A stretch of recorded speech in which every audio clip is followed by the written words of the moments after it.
Assalamualaikum dan hai, anda bersama saya Maya dan juga Effie Sarudin untuk Mingguan Aman pada kali ini. Dan macam biasa kita akan bincangkan beberapa topik yang menarik yang berlaku sepanjang minggu lalu. Dan topik kita adalah mengenai chip Snapdragon 8 Elite yang baru saja dilancarkan di Hawaii tempoh hari. Kemudian kita akan bercakap mengenai kereta elektrik Proton EMA 7 yang dilancarkan dengan dua versi dan harganya adalah sekitar 120k. Dan akhir sekali adalah mengenai My Digital ID yang katanya akan diintegrasikan ke lebih banyak platform kerajaan menjelang 2025. Betul. Dan tanpa lengahkan masa, kita mulakan sekarang. Okey, kita akan cakap mengenai chip Snapdragon 8 Elite. Betul. Ini adalah chip mercu terbaru daripada Snapdragon dan katanya lebih berkuasa daripada sebelum ini. Dia kata lebih berkuasa. Sebenarnya saya baru balik pada Hawaii Sabtu lepas, badan sakit badan lagi ni. Tapi saya boleh katakan bahawa ini mungkin adalah chip yang paling impresif untuk tahun 2024 dan untuk tahun 2025 akan jadi the chip to beat bagi pengguna peranti Android dan juga untuk iPhone. Dan saya dah lakukan sendiri beberapa ujian penanda aras menggunakan peranti demo diorang dekat Hawaii tempoh hari. Dan surprisingly dalam ujian Antutu, dalam ujian Geekbench, memang prestasi Snapdragon 8 Elite lebih tinggi nak bandingkan A18 Pro, lebih tinggi nak bandingkan nanti 400 MediaTek Dimensity kan. Jadi bagi mereka yang menantikan sebuah pemproses Snapdragon yang berkuasa, inilah chip dia. Dan kita tahu yang terawal akan menggunakan chip ini adalah Xiaomi 15, diikuti pula oleh Honor Magic 7 kan, dan juga Asus ROG Phone 8 dan juga ada Realme GT7 Pro. Tapi Realme GT7 Pro tu dia akan jadi antara terawal dekat Malaysia lah. Terawal dekat Malaysia. In fact, dia ada katakan itu yang terawal sekali dengan Snapdragon 8 Elite dekat Malaysia. Jadi yang saya nak bincang kat sini dari segi macam mana dia punya prestasi tersebut. Jadi kalau kita tengok matrik dekat sini, apa yang dilaporkan oleh pihak Qualcomm, mereka menjanjikan ya peningkatan prestasi dekat CPU sehingga 45%.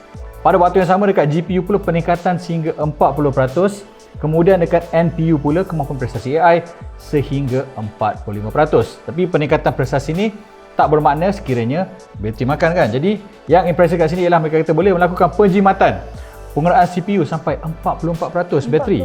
Kemudian GPU 40%, NPU pula 45%. Jadi lebih kurang 45% all aboard peningkatan CPU, GPU dan juga penggunaan bateri. Ini dilakukan kerana akhirnya buat pertama kalinya chip Snapdragon menggunakan teknologi 3 nanometer. Kita ingat last year kat Snapdragon 8 Gen 3 pakai 4 nanometer. Jadi tahun ni Apple dah tak ada lagi orang kata eksklusif penggunaan foundry TSMC untuk menggunakan 3 nanometer. Jadi kita dapat lihat dengan hanya berubah pada 4 nanometer ke 3 nanometer, prestasi dia naik melonjak dengan sangat melampau. Dan in fact kalau saya ada satu lagi sesi saya hadiri dekat Hawaii tempoh hari, dia lakukan benchmark bandingkan Snapdragon 8 Elite dengan Snapdragon X Elite dengan 12 teras dalam ujian Geekbench ya. Dalam ujian single core Geekbench, dia punya skor lebih tinggi nak bandingkan dengan Snapdragon X Elite. Jadi dia dapat kalahkan desktop level punya pemproses dan pada waktu yang sama dia boleh kalahkan Intel Ultra 7 yang baru dilancarkan tempoh hari. Itu pun dia boleh peningkatan sehingga 134%. Skor dia lebih tinggi dalam Geekbench. Jadi ini benda yang saya lakukan sendiri depan mata, saya tengok sendiri, jadi sangat impresif kerana tahun ini mereka menggunakan teknologi CPU Orion generasi kedua. Jadi itulah sebab kenapa X Elite walaupun baru lagi masuk ke pasaran kat Malaysia, itu last year punya teknologi Orion untuk Gen 2 ni, dia punya prestasi meningkat pada tahap yang lebih melampau. Jadi dekat sini yang saya rasa menarik ialah jumlah pengeluar yang dah sahkan nak guna. In fact dah kita dengar bahawa pada waktu yang sama kedengaran tahun depan Samsung akan guna exclusively Snapdragon 8 Elite dekat S25. Ini dah disahkan ya? Dah disahkan. Jadi selama kita menanti adakah Exynos akan kembali, nampaknya tak untuk tahun depan. Kita tahu Januari adalah traditionally di mana Samsung akan lancarkan S series dia, akan gunakan 8 Elite. Pada waktu yang sama, saya rasakan ini adalah berita yang hangat juga minggu lepas, di mana ARM kata mereka akan batalkan lesen penggunaan teknologi mereka kepada pihak Qualcomm. Jadi kalau mereka berjaya halang penggunaan lesen ni, Snapdragon 8 Elite dan juga Snapdragon X Elite adalah dua chip yang orang kata dalam risiko untuk diharamkan. Jadi kita tahu bahawa kat Amerika ni dari segi level lesenan ni diorang agak serius. Kita lihat apa yang jadi dekat pelesenan dekat Massimo dan juga Apple Watch yang buatkan oximeter tak boleh guna dekat Apple Watch kat Amerika Syarikat. Tapi berdasarkan perbincangan saya dengan beberapa wakil Qualcomm dekat Hawaii tempoh hari, mereka kata mereka tak nak extend benda ni lama-lama. Jadi kemungkinan besar sebelum chip pertama dengan X Elite Snapdragon 8 Elite ni, sebelum dia lancarkan nanti, akan ada persetujuan lah. Pasal sekarang amaran mengatakan dalam masa 60 hari lesen untuk penggunaan teknologi ARM akan dihentikan. Mungkin dalam masa 60 hari kita akan dengar sama ada akan ada penyelesaian di luar mahkamah untuk antara kedua syarikat besar ni. Pasal kita tahu ARM ialah architecture yang akan jadi besar untuk going future, bukan lagi x86. Jadi kalau pengeluar chip ARM terbesar sekarang ada masalah pula dengan ARM, tak tahu macam mana. Saya rasa untuk kebaikan industri dan juga kedua-dua syarikat, baiklah ada kata resolve isu ni dengan cara baik dan bayarlah pelesenan baru yang diminta oleh ARM. Dan menariknya untuk kali ni kan, kita nampak yang mana setiap brand tu dia nak lancarkan secara, kita kata, kalau sebelum ni berturut-turut ya, bila chip tu lancar, kita akan tengok dalam 2-3 bulan baru ada phone yang baru. Tapi this time dia macam on the spot. On the spot. Saya tengok sini ada yang dah disahkan Asus, Honor, Iku, OnePlus, Oppo, Realme, Samsung, Vivo dan Xiaomi. Jadi inilah the big phone maker. Dan in fact masa hari tu saya dapat akses kepada ROG Phone 8 tiba-tiba muncul. Jadi dah ada dah kat situ. Jadi bagi mereka yang lama menantikan supremasi kekuasaan untuk Android, this is the year lah pasal 8 Elite. Mereka kata memang the hype is real. So kita tak tahu macam mana kalau bagi pendapat Ben, kalau dia dah launch everything this year, macam mana dengan next year? Next year kita akan tengok, mungkin tengah tahun akan ada refresh, mungkin ada 8 Plus mungkin Elite. Itu dilakukan pasal in fact masa saya dekat Hawaii ada beberapa SKU berbeza pada clock speed yang berbeza. Masa dia kata dia boleh customize CPU tu. Walaupun dia kata clock speed dia boleh pergi sampai 4.35, tapi pengeluar boleh pilih nak overclock ke untuk underclock. Jadi kita akan tengok perbezaan prestasi depending on kat mana dia orang setting dia punya CPU clock. Okey, menarik sekali. Okey, kita ke tajuk yang seterusnya mengenai kereta elektrik. Kereta elektrik Proton E-Mas 7 hadir dengan dua version dan juga harganya lebih kurang 120k. Masa dia umum harga ni macam-macam kita dengar. Macam-macam. In fact kalau kita tengok kat social media, kita tengok kita orang punya social media, kita tengok kita orang punya comment section. Pada pendapat Ubi, majoriti adalah orang kata agak marah. Orang agak marah pasal kita dijanjikan bahawa dengan Proton akhirnya mengeluarkan EV pertama mereka, mungkin akan dapat kereta yang harganya lebih marahin, harga lebih rahmah.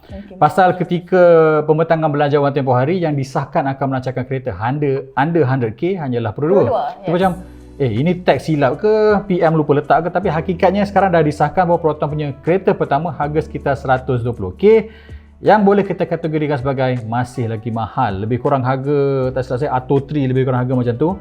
Dan in fact lebih mahal berbanding dengan BYD yang minivan tempoh hari, harga 116,000 ke 109,000. Jadi yang buat orang marah sebenarnya pasal kita tahu bahawa emas 7 ini adalah orang kata rebrand kepada satu lagi kereta yang dikeluarkan oleh Geely kat China. Bila tengok dekat China, harga kereta tersebut, harga dia bermula daripada sekitar 70,000. Kemudian meningkat ke sekitar, barulah meningkat 120,000. Jadi bila kita nampak harga tu tempoh hari, bila tengok launch kat China, ada orang hope, akhirnya mungkin dapat kereta EV harga sekitar 90,000 ke 80,000 ke. Tapi tak menjadi kenyataan. Harga masih lagi 120k. Jadi ia seakan-akan orang kata meranapkan banyak impian yang orang nak sebuah EV yang mampu milik. On paper ini adalah kereta yang menarik pasal kita boleh tengok range boleh sampai 410 km, percutan dalam masa 6.9 saat.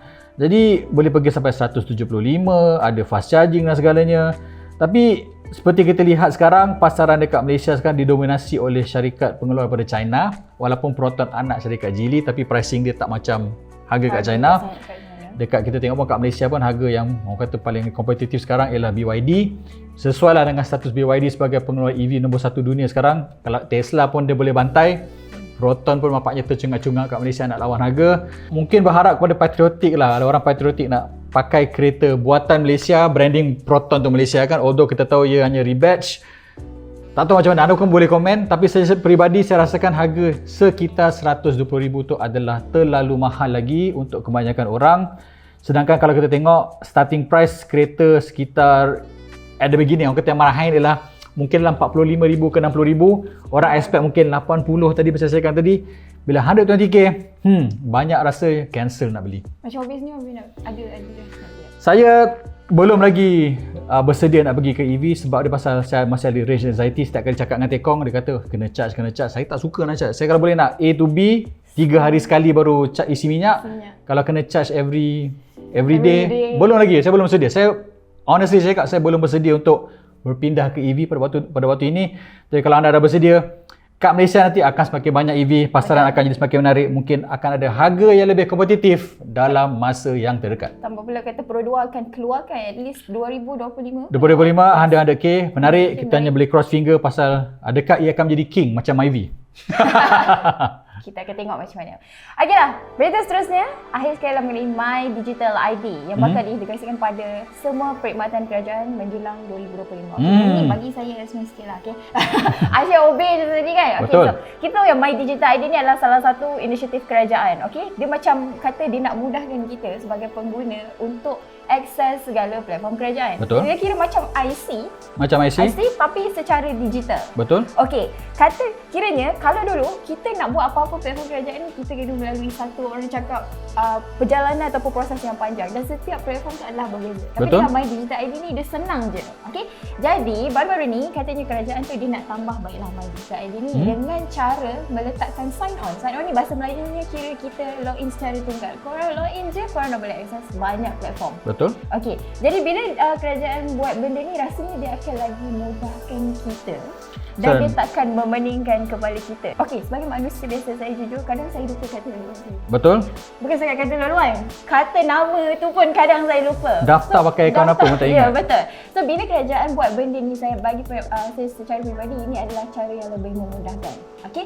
So katanya diorang akan gunakan benda ni kat semua perkhidmatan, termasuklah macam mana yang dibentangkan pada belanjawan tempoh hari, termasuklah Padu, JPJ dan LHDN. Betul. Jadi benda ni dia akan luaskan lagi. Saya rasa ini adalah sesuatu yang sepatutnya dah lama kita gunakan. Sebagai orang lama, izinkan saya membawa anda saya sebagai orang baru ke tahun 1998. Okay. Kalau anda ingat 1998, kerana boleh dig balik pakai time machine ke apa. Ketika kita ada MyCard dahulu, sepatutnya MyCard tu akan jadi a single point untuk pelbagai urusan. Okey, betul. Tapi masa tu internet tak matang lagi, kita semuakan MyCard. Tapi kalau anda pergi sekarang, berapa kali anda pakai MyCard untuk urusan rasmi? Saya rasa ingat perbankan saja, lain tak ada. Jadi antara isu yang kita hadapi sekarang ialah macam kita yang buat laporan tempoh hari, ada satu kementerian tu ada sampai berpuluh-puluh aplikasi.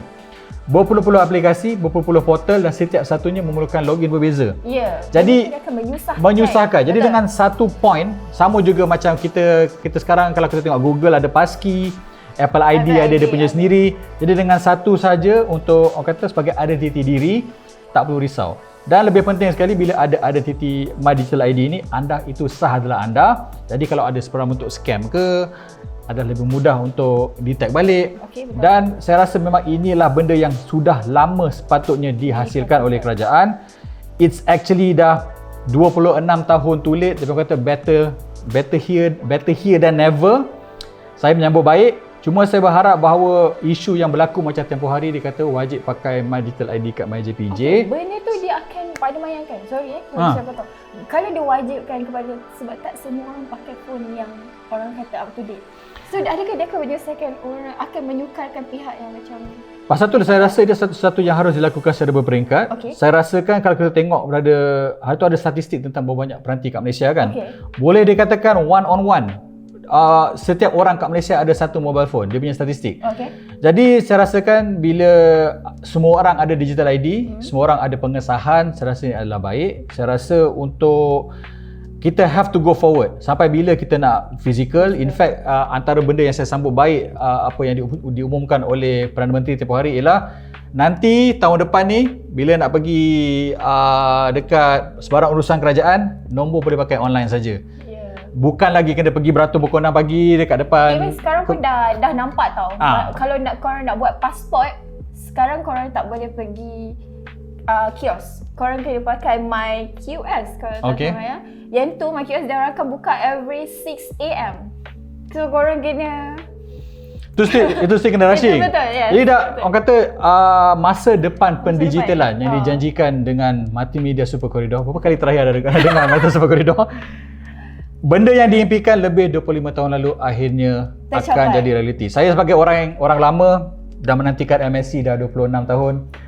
Saya sambut baik, tapi saya hanya boleh berharap apa yang dijanjikan dia jadi realiti. Saya tak mau jadi My Digital ID ni jadi macam projek email satu Malaysia. Kalau anda ingat dulu, adakah anda ingat? Dulu konon setiap orang Malaysia akan ada special email, benda tu pun padam, senyap, tak tahu apa cerita. Saya tak mau jadi berlaku pisang berbuah 3 kali. Pasal ni bukan 2 kali dah, 3 kali. Dah pernah jadi banyak kali. Sepanjang inisiatif kerajaan yang sepatutnya membantu orang, dia terkulai, dia mati. Jadi in fact PMX, Fahmi Fazil, Gobin make sure benda ni jadi pasal saya dah penat tunggu 26 tahun. Dah tua dah sekarang. Dah putih dah janggut. Tolonglah benda dia jadikan realiti pasal I don't want to live in the past. Saya nak live in the now. Tapi macam mana kita nak yakinkan orang tentang keselamatan? Ini adalah salah satu yang selalu jadi isu. Kita tahu Madi tadi tu dia kata bahawa ianya tidak boleh hack pakai teknologi kuantum sekalipun. Hack proof pasal dia punya key tu ialah random pakai kuantum. Yes, tapi harapnya dijanjikan terus kata. Harap yang dijanji jadi realiti. Saya tak mau janji dicapati. Itu je tak nak. Okey, untuk makluman setakat ni kita dah lebih 1 juta yang berdaftar dengan My Digital ID. Kalau anda nak berdaftar, boleh pergi daftar muat aplikasi di Play Store dan juga App Store. Ya, saya. Dan lakukan pendaftaran. Baiklah, itu sahaja untuk Mingguan Aman pada kali ini bersama saya Maya dan juga Effie. Kita berjumpa dalam video yang seterusnya. Bye.